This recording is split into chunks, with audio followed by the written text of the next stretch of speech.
kwamba mwanamke atakayeweza kuyafanya mambo haya ambayo kayazungumza bwana mtume kwa ukamilifu wake, mwanamke huyo atakuwa amefaulu na atakuwa ni mwenye kuingia katika pepo ya Allah subhanahu wa ta'ala.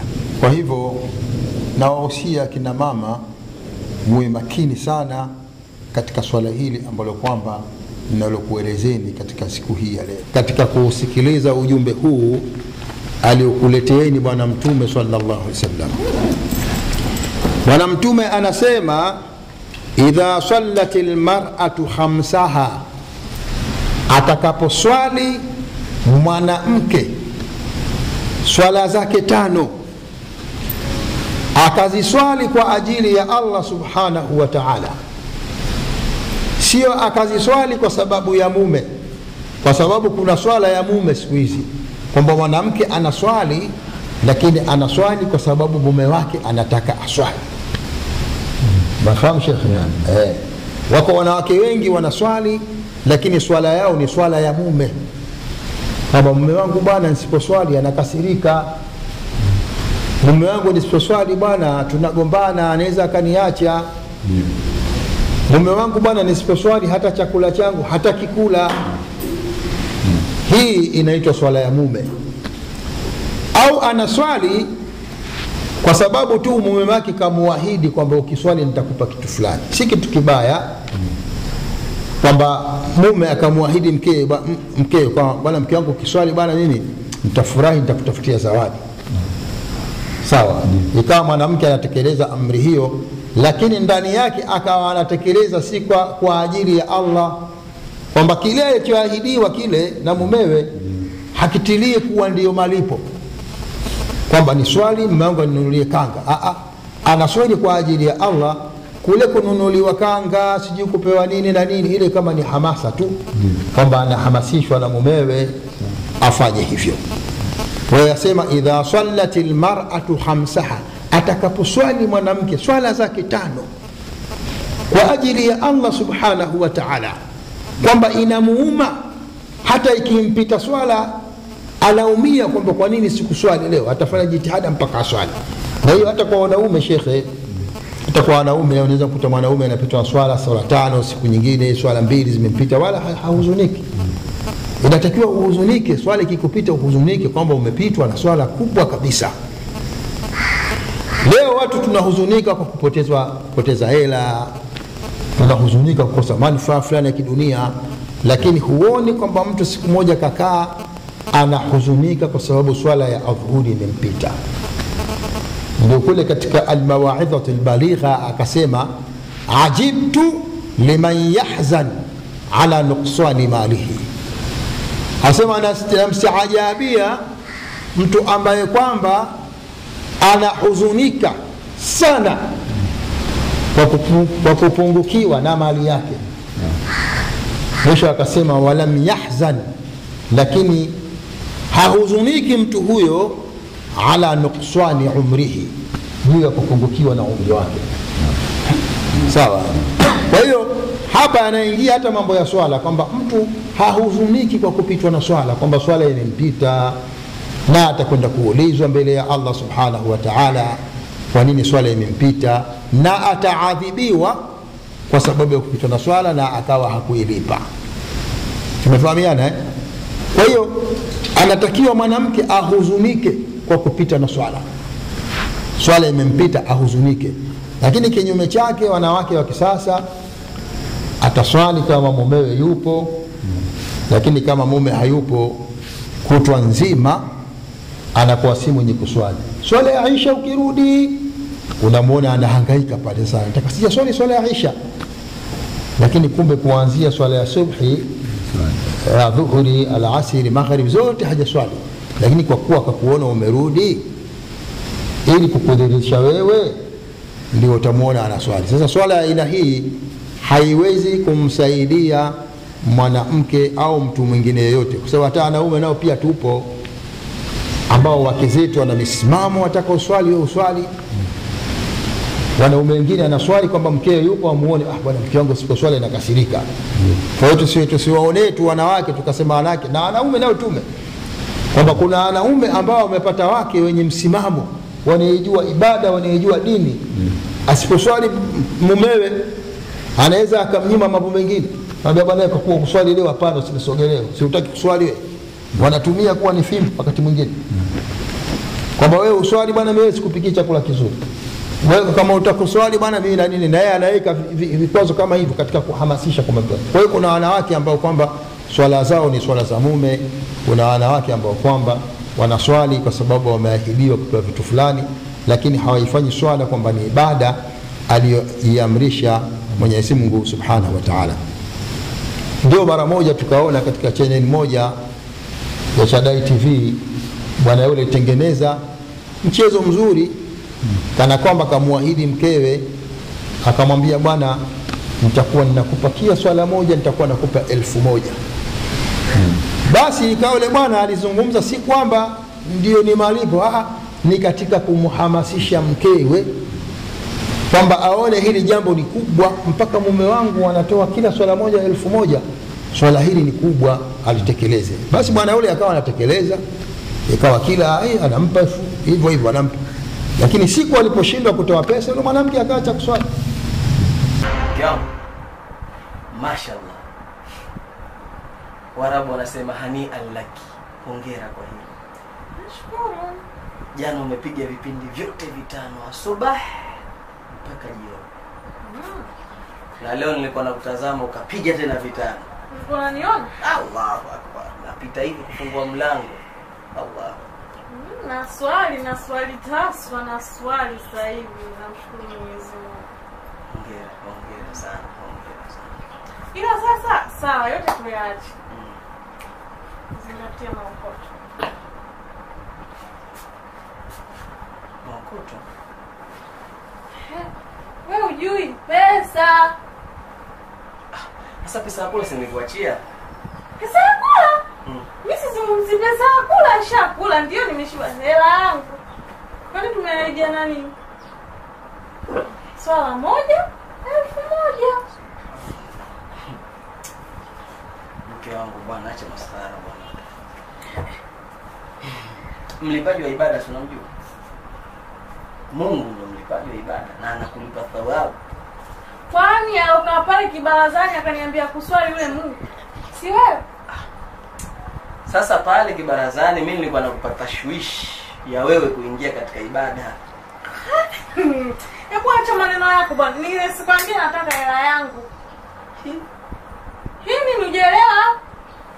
Hii unaiandika, unaisoma, unaitaja. Mlipaji wa ibada ni mimi Mungu. Kwani alokaa pale akaniambia mambo ya kuswali afu umenikubaliana kabisa nitakupa 1000. Nani kasema? So wewe. Ndio nakuuliza, mlipaji unamjua?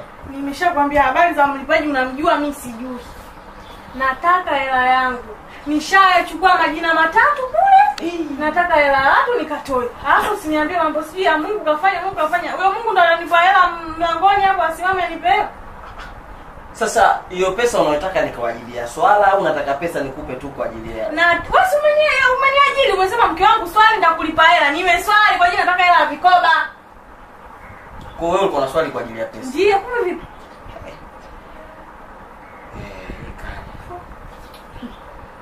Kweli wewe ni mke kigego. Niwe kigegula hiyo yako baba. Nataka hela yangu. Nishamwambia yule dada aniweke nani majina 3. Leo hii uniambia eti nini? Namwambia nini yule mtu wa watu leo? Mimi labda nikwambie tu kweli, pesa sina. Na kulipa kwa ajili ya kuswali kwa sababu mimi sio mlipaji. Mlipaji wa kweli ni Mungu. Wewe fanya ibada kwa ajili ya Allah. Ukifanya ibada kwa ajili ya pesa, amali yako inakuwa ni habaa manthura, ni vumbi tupu linalopeperuka. Sasa haina haja mimi kulipa, mimi sio Mungu bwana. Asa kwa hiyo umenikomoa. Mimi nimekukomoa kabisa. Kwa taarifa yako sasa. Nimekujua wewe mbahili. Wewe kulipi, wewe tapeli, sijatia udhu kwenye swala zote. Nimeswali bila kutia udhu. Unajua umenikomoa, sijakuja nikomoa, nimekukomoa wewe. Kama umeniona mke wako na swali, sijatia hata udhu, ngajua huyu tapeli. Niangalie na unisome na unielewe. Kwa hiyo wewe unamkomoa nani sasa? Wewe mbahili wewe ndio nimekukomesha. Eti swali nimebinuka tu kwa sijasoma alhamdu wala nini. Haki ya Mungu nacheka kama mazuri. Mimi naomba niende. Tusiharibiane sisi. Sijamaliza kabisa. Una yapi tena mengine? Na yapi? Ndio, yaani hivi unajua kwamba kuswali ni mazoezi. Na mimi sina kisukari ndio maana sijaenda kufanya mazoezi yako. Wanaofanya mazoezi yale ya kubinuka na kunyanyuka wale wenye visukari. Mimi sina kisukari. Mimi sasa nikwambie katika nyumba hii iwapo wewe kama utakuwa kuswali utaondoka. Tena ndio utashukuru haswa. Yaani kuolewa na wewe kibabu niliolewa tu kwa huruma. Nikwambie huruma yangu tu ndio umefanya mimi umeolewa na ni umenioa wewe. Kuishi na wewe mimi nataka. Na kuonea huruma tu na kustiri eti shehe. Wewe vipi bwana? Nentaga huko. Huu ni mchezo ambao umetengenezwa ambao ndani yake una mafundisho makubwa. Ukiangalia katika channel iitwayo Chadai TV, ukigoogle huko, ukiingia YouTube, andika kila swala moja buku, utakuta ni mchezo mzuri ambao ndani yake una mafundisho makubwa kwa wanawake. Kwa hiyo akakataa kuswali kwa mimi kuanzia leo siswali, na akasema mimi nitavua hata majuba na hivi kwa sababu uliniahidi na hukutekeleza ahadi, mimi naacha kuswali. Kwa hiyo ukiangalia katika mchezo huu kuna mafundisho makubwa ambayo yapatikana kwa wenzetu wanawake. Na Mwenyezi Mungu anasema hafidhu ala salawati, zihifadhini swala 5, wa salati alwusta, na swala ya kati na kati. Lakini mwisho akasema waqumu lillahi qanitin, na simameni katika swala kwa ajili ya Allah subhanahu wa ta'ala hali ya kuwa ni wenyenyekevu. Usisimame katika swala kwa sababu ya ahadi aliyokupa mumeo. Usisimame katika swala kwa ajili ya kupata manufaa ya kidunia. Simama katika swala kwa ajili ya Allah subhanahu wa ta'ala. Kwa hiyo wanawake, yachukueni maneno haya muingie peponi. Swalini swala zenu kwa ajili ya Allah. Usiswali swala yako ili upate manufaa fulani imma kwa mumeo au kwa mtu mwingine yoyote yule. Kisha bwana mtume akasema waswamati shahraha, atakaposwali mwanamke swala zake 5, waswamati shahraha, na akaufunga mwezi wake mtukufu wa Ramadhani kwa ukamilifu, akafunga kwa ajili ya Allah subhanahu wa ta'ala, sio akafunga kwa ajili mumewe kamwambia safari hii ukifunga nitakununulia nguo za sikukuu, nitakununulia sijui madera mazuri na nini. Ikawa funga yake yote anafunga ili mumewe amnunulie madera. Mwanamke aina hii inaweza kana kwamba asifunge, ikawa mumewe akitoka nyuma anakunywa maji, au kama kuna mpunga umebaki akaingia ndani akala, anafuta mdomo wake, akirudi mumewe kafunga. Sio? Waswamati shahraha, akaufunga mwezi wake mtukufu kwa ajili ya Allah. Kama kaahidiwa atanunuliwa madera, sijui nguo za sikukuu na nini atatolewa au siku ya sikukuu na nini hivi na hivi, hayo yawepo, lakini yasiwe ndio lengo ya funga yake. Lengo iwe anafunga kwamba hii ni amri ambayo kaiamrisha Mwenyezi Mungu subhanahu wa ta'ala. Mumewe akaja akampa zawadi, hakumpa, isimuume kwamba mimi nimefunga kisha ukujipukunipa zawadi yoyote, funga yako itakuwa batili. Tumefahamiana mashekhi? Tunapoahidi wake zetu wajue ni ahadi tu. Akitoa mume sawa, asipotoa pia asiumie moyoni kwamba mimi nimefunga. Wewe umeniahidi utanunulia nguo za sikukuu, umeniahidi utanitoa auti, Ramadhani imefika uje nipeleka popote na nini. Funga yako inakuwa ishaharibika, kwamba itafahamika kumbe huyu alifunga kwa sababu apewe zawadi na mumewe. Mtume anasema innamal a'mal binniyat, amali yoyote Mwenyezi Mungu ataangalia nia yako. Tumefahamiana Kwa hiyo Mtume anasema waswamati shahra, na akafunga mwezi wake mtukufu wa Ramadhani kwa ajili ya Allah subhanahu wa ta'ala. Kisha Mtume asema wahafidhati farjaha, na akahifadhi heshima yake, heshima ambayo ni kwa ajili ya mume wake akaihifadhi. kwamba hakufanya hakucheza cheza faulo nje huko, hakujali kwamba mimi nina mume wangu anaheshimika na hivi, akahifadhi heshima yake. Ninaposema heshima nadhani inaeleweka. Sawa? Heshima akaihifadhi kwa ajili ya mume wake tu. Tumeelewana? Akahifadhi jambo hilo, akawa hakutoka nje ya ndoa. Lakini kikubwa anafikiria kwamba jambo hili ni haramu. Nikitoka nje ya ndoa vile vile ninamfedhehesha mume wangu. Wale ambao wanamjua mume wangu wakija wakamuona wanamdharau kwamba mkeo huyu yuko hivi na hivi na hivi na hivi na hivi. Ndio Mtume asema wa hafidhati farjaha, akahifadhi heshima yake, ikawa aitoa heshima hiyo kwa ajili ya mumewe tu. Lakini pia akasema wa ata'ati zawjaha, na akamtii mumewe. Sawa wa ata'ati zawjaha, na akamtii mumewe. Mtume anasema dakhalatil janna, mwanamke huyo ameingia peponi. Mwanamke huyo ameingia peponi. Ina maana mpaka Bwana Mtume kuyasema maneno haya ndani yake kuna ugumu, kiasi kwamba mwanamke akiyafanya haya kwa ukamilifu wake na hivi na hivi, yote akayafanya kwa ajili ya Allah subhanahu wa ta'ala. Na hata ile hadithi ya kwanza ile kwamba alisema ittaqullah wa sallu khamsakum wa sumu shaharakum, pia inaingia katika hayo kwamba wewe